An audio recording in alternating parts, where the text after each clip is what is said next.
Hi, we're Rhino's Reviews, and today we're going to review Between the Buried and Me, The Great Misdirect.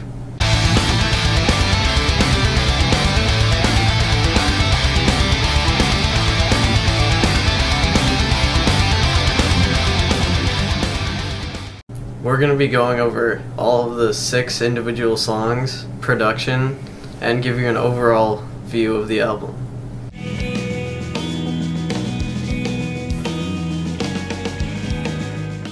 Alright, well, the first song, Mirrors, is kind of an intro to the album. It's a good opener, and it has kind of a jazzy feel to it. Got some cool drums by, what's his name? Blake Richardson. Yeah, Blake Richardson, good drummer. It's a slow-moving song, and it leads nicely into Obfuscation, the second track.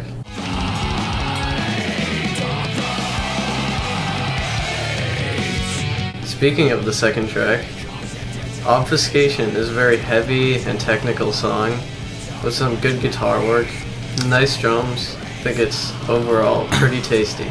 Got some tasty solos, yeah. Yeah. By the way, Between the Buried and Me is very progressive, so like most of the songs on this album are usually 9 minutes and above. Even though they're long, all of them, like throughout the entire song length, it's always good. Yeah. In my opinion. I agree with that. Changes up the mood, and it's never boring.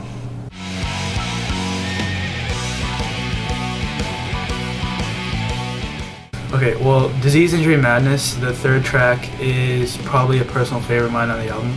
It's broken into 3 parts, Disease, Injury, and Madness. Disease is a fast song, and it just starts off really heavy, and it's a typical Between the Buried and Me sound.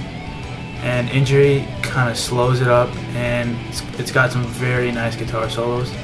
And Madness is one of the most catchiest parts on this album.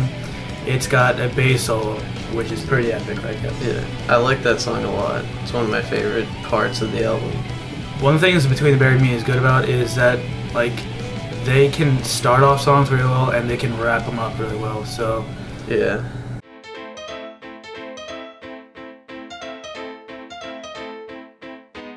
Fossil Genera, the 4th song of the album, starts out with an interesting piano intro. Kind of sounds pretty Broadway.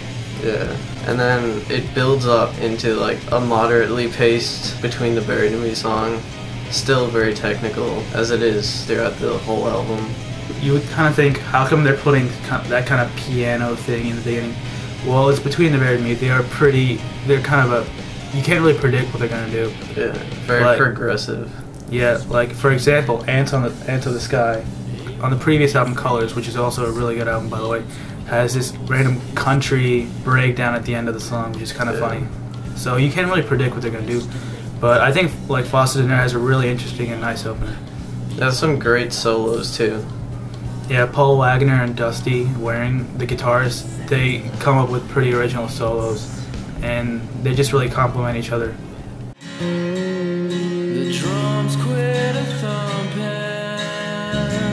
Now the next song, Desert of Song, is one of the shorter tracks of the album, but it's still a good track.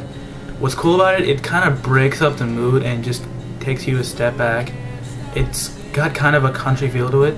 It kind of acts as a breakdown to the album, in a way.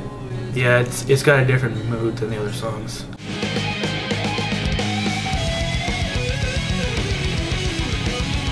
Alright, well, Swim to the Moon.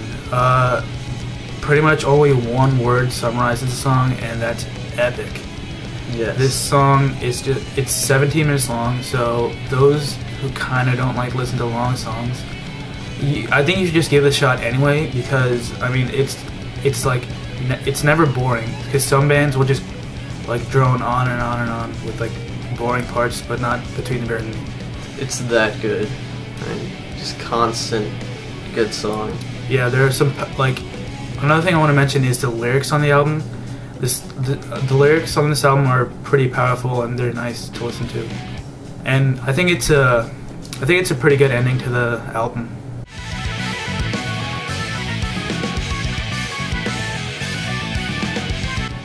Now we're going to talk about the production of the album. The production is very good in my opinion. All the instruments sound great.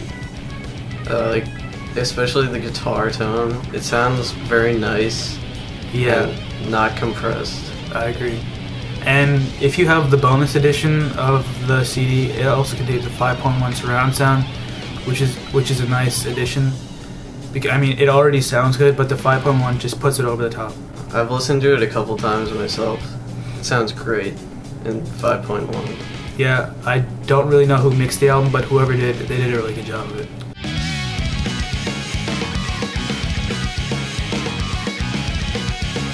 Alright, overall, we give this album a 9.75 out of 10.